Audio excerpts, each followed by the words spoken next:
Welcome back, everyone. This is Thomas Triple T Ty with another new bullish crypto analysis. Before we dig in and take a look at Bitcoin's daily chart, let's talk about why you should smash the like and why you should ring my bell and hit subscribe and leave your thoughts in the comment section. It's because so I can feel inspired to do more of these stuff for you guys because it helps a lot of people and it's free. Additionally, this is for edutainment only and not to be considered as financial advice.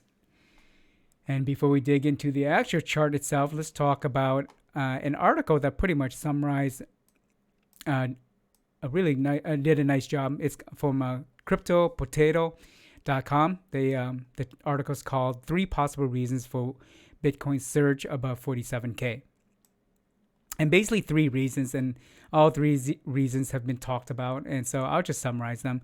Basically, Terra Luna buying Bitcoin to hold in their reserves. That's nothing new. And supply is getting thinner. That is true, but remember, that's said a lot in the cryptoverse. But supply is getting thinner. That's true. More long-term hodlers are holding on to their coins longer. But remember, miners are always selling their coins to pay for expenses. So that's partially true. It is getting thinner, but the supply is always being replenished. The big concern would be in the next halving, where it makes it even more expensive for miners to mine Bitcoins. We'll see what happens there. And overall market sentiment is more bullish, and it turned positive. I'll show you here. Fear and greed index now is in the greed section. We were down in this area here in the fear section for quite some time, and we finally moved into the greed area at 60. So that's positive. So nice article, pretty much summarized what we've been saying all along.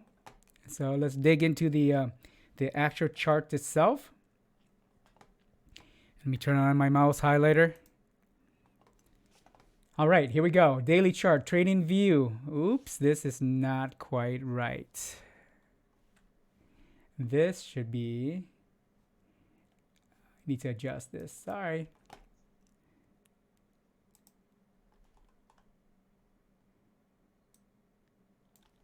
It's not quite accurate.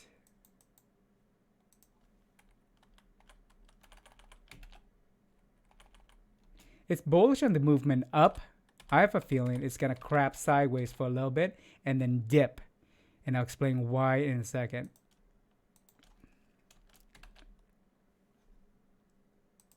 People are going to get so confused. Why do you have all 3 of them on there? Okay, here we go. Cool. Let me save it. So let me maximize it up a little bit more. Okay, so here we are. Here's the current candle. It had a...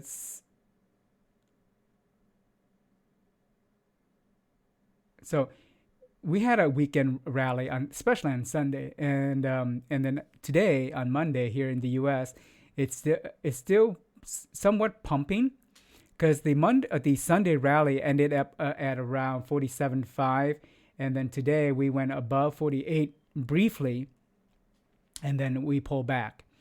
So the key here is we broke through several resistance.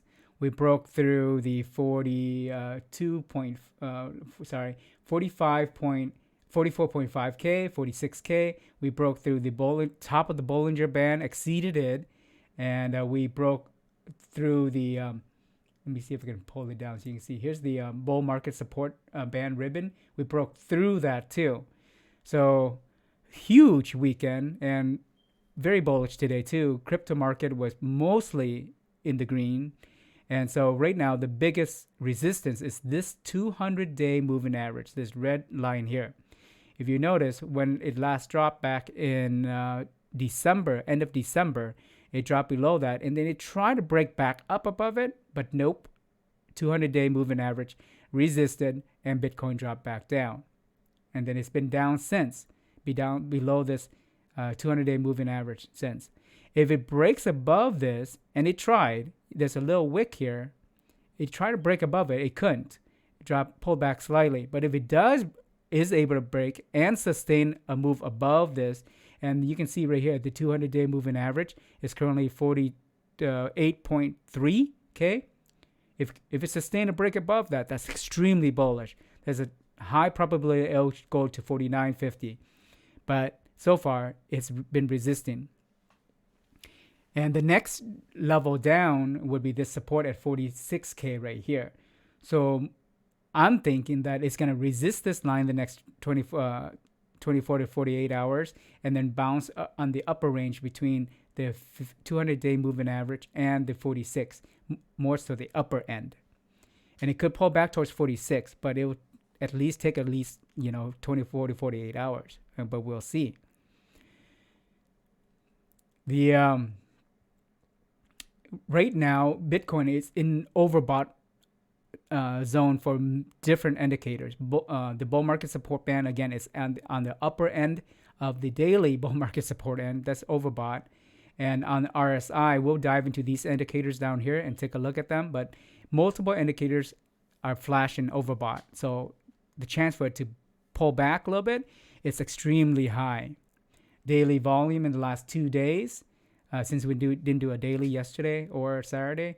Saturday we did, but not yesterday. So daily volume exceeded the daily average. That's good. It's bullish. So let's dive in and take a look at the other indicators and see what they're saying.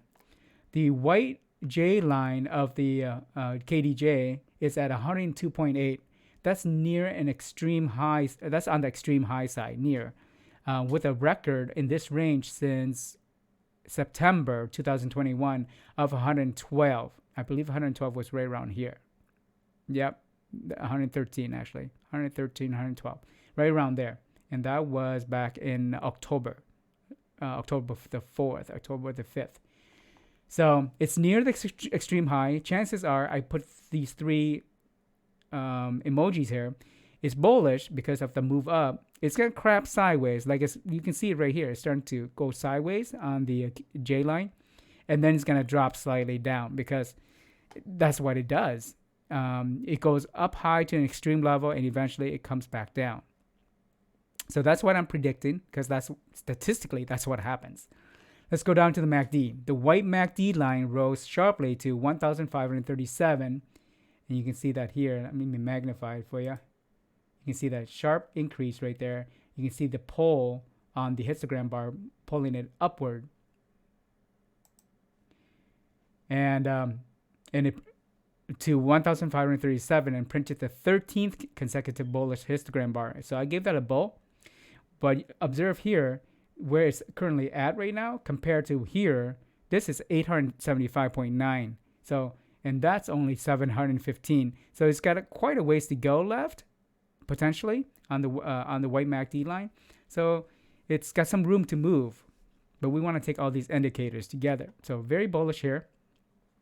Let's go down to RSI. The red RSI line is it rose to the overbought area of 70.93, at least when I charted this. It's currently at 70.88. So that's bullish. So what happens when RSI comes up to this area? So you can see back here, RSI goes into that area, and eventually it peaks and then starts dropping and then comes back up and drops. Ultimately, what happens is it drops. What goes up must come down, and RSI does exactly the same thing. So it's in the overbought area. More than likely, it's going to drop back down. So that's why you have a bull, a crab, and a bear. The aqua CVD line right here has been trending up like the other two indicators in the last 2 weeks or so, a little bit more. And it's at 1.826 million. And let's take a look at that relative to everything else. Here's the last 2 weeks. It's been going, the aqua line here. It's been trending up, but where it's at, it can go some more. It can go even higher, right? So here, but it spent most of its time down below.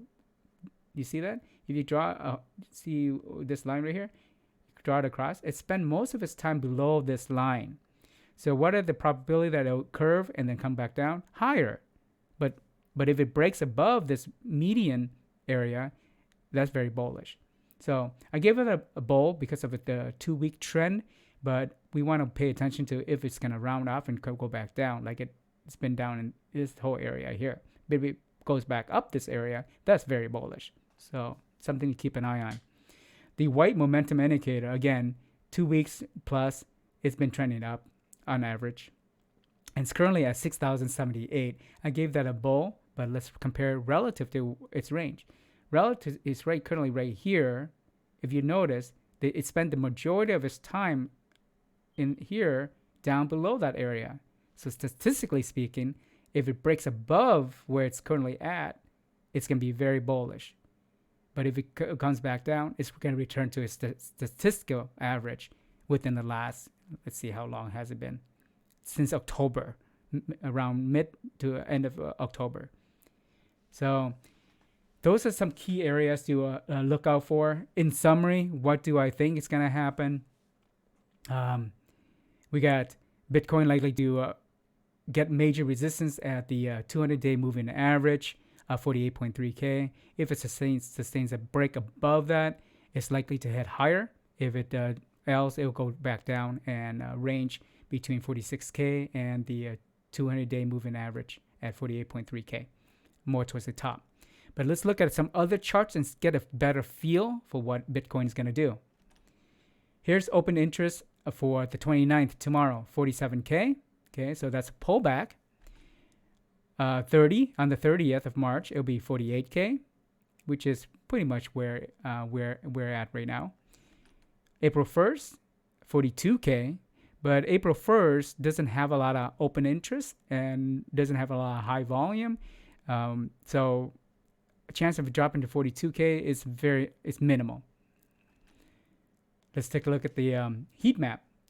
I haven't seen a sell wall above, not like a Bitfinex sell wall, but like an average aggregated sell wall. Here's at 50K. So this sell wall came in, and we got another one below that at 49.5 here. So haven't seen sell walls in a while of this size. So it's interesting.